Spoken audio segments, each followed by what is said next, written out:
సంక్రాంతి వచ్చిందంటే చాలు సూర్యుడు ఉదయించక ముందే తెలుగు లోగిళ్లలో ముత్యాల ముగ్గులు మెరిసిపోతాయి. రంగురంగుల రంగవల్లికల మధ్య ముద్దబంతి పువ్వులతో గొబ్బెమ్మలు ఇంటికి వచ్చి అతిథులకు ఆహ్వానం పలుకుతాయి. ముచ్చటైన ముగ్గులపై ప్రత్యేక కథనం.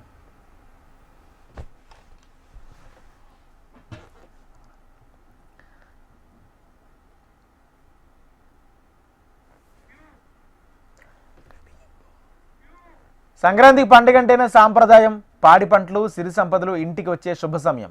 ధనుర్మాసంలో వచ్చే ఈ పెద్ద పండుగ ముందుగా ముగ్గులతోనే ప్రారంభమవుతుంది. ఇంటి ముంగిట్లో అందమైన ముగ్గులు వేయడం వెనుక ఎన్నో రహస్యాలు ఉన్నాయి. ఆవు పేడతో కల్లాపు జల్లి వరిపిండితో ముగ్గులు వేసి అందులో పసుపు, కుంకుమ, బంతి పువ్వులతో అలంకరించేవారు. అవన్నీ యాంటీబయాటిక్స్గా పనిచేస్తాయి. వరిపిండి చీమలకి, చిన్న చిన్న క్రిమికీటకాలకు ఆహారంగా ఉపయోగపడుతుంది. దానివల్ల అవేమీ గుమ్మం దాటి రాకుండా అక్కడే ఆగిపోతాయి. అందుకే పూర్వ ఈ ఆచార వ్యవహారాలను అలవాటు చేసేవారు. ఇక్కడ ముగ్గుల పోటీలు నిర్వహిస్తున్నారు. ఇలా ముగ్గులు వేయడం వల్ల మాకు ఇంట్లో ఉన్న ఆడవాళ్ళకి మెయిన్గా చాలా ఎనర్జీ వస్తుంది, ఇంకా చాలా సంతోషం కూడా అనిపిస్తుంది. ఇలా ముగ్గులు మమ్మల్ని కూడా పార్టిసిపేట్ చేయమంటాం, అంతా మేము వేయడం అంతా కూడా అందరితో కలిసిమెలిసి ఉండడం చాలా హ్యాపీగా అనిపిస్తుంది మాకు. అంటేనే కలర్ఫుల్ రంగులు, ఉత్సవాలు, పండగ, చుట్టాలు అవన్నీ. కానీ ఇప్పుడు ప్రజెంట్ ఉన్న జనరేషన్లో బిజీ షెడ్యూల్స్లో ఎవరు ఇవన్నీ మర్చిపోతున్నారు. సో అలాంటివి మళ్ళీ గుర్తు చేయడానికి ఇలా ఈవెంట్ కండక్ట్ చేయడం అనేది చాలా బాగా అనిపించింది. సో ఇలాంటి ఫెస్టివల్స్ అప్పుడైనా కనీసం మనకి పురాతన కాలంలో ఏం జరిగాయనేవి మనకు తెలుస్తాయి. పండక్కి సంవత్సరానికి సంక్రాంతి పండుగ వస్తుందన్నమాట. మనం ఇలా రంగులు ఇంట్లోని బయటికి వెళ్తే రంగులు వేసుకుంటాం. పండగలకి సంక్రాంతి సంవత్సరానికి ఒకసారి ఈ రంగుల పండుగ వస్తుంది. అది మళ్ళీ వస్తుంటే బాగుంటుంది కదా అని సరదా కూడా ఉంటుంది. కానీ సంవత్సరానికి ఒకసారి వస్తుంది అన్నమాట. ఈ ముగ్గుల పండుగ సరదా అనేది కొంచెం సరదా ఎక్కువ. నెక్స్ట్ ఏంటంటే కొంచెం గిఫ్ట్లు, ప్రైజ్లు అలాంటివి కూడా ఉంటాయి.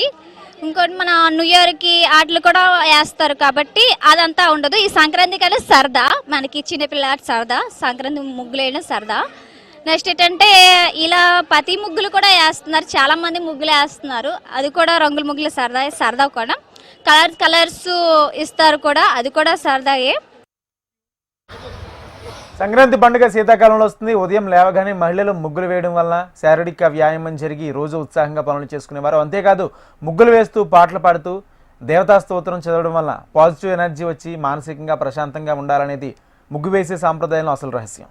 కానీ ప్రస్తుత మోడర్న్ కల్చర్లో ముగ్గులు వేసే సమయం, స్థలం రెండూ లేకపోవడం విచారకరమే.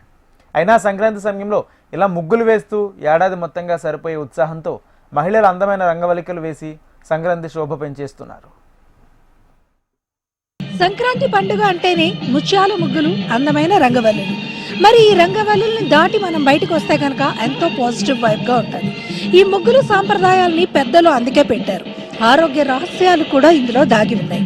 మనం ఇంటి ముందు ఇలాంటి అందమైన ముగ్గులు వేస్తే కనుక ఖచ్చితంగా మనకి ఒక మంచి పాజిటివ్ వైబ్ అనేది వస్తుంది.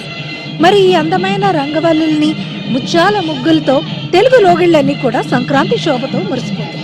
వీడియో జర్నలిస్ట్ ధనుష్తో అనురాధ, HM టీవీ, విశాఖపట్నం.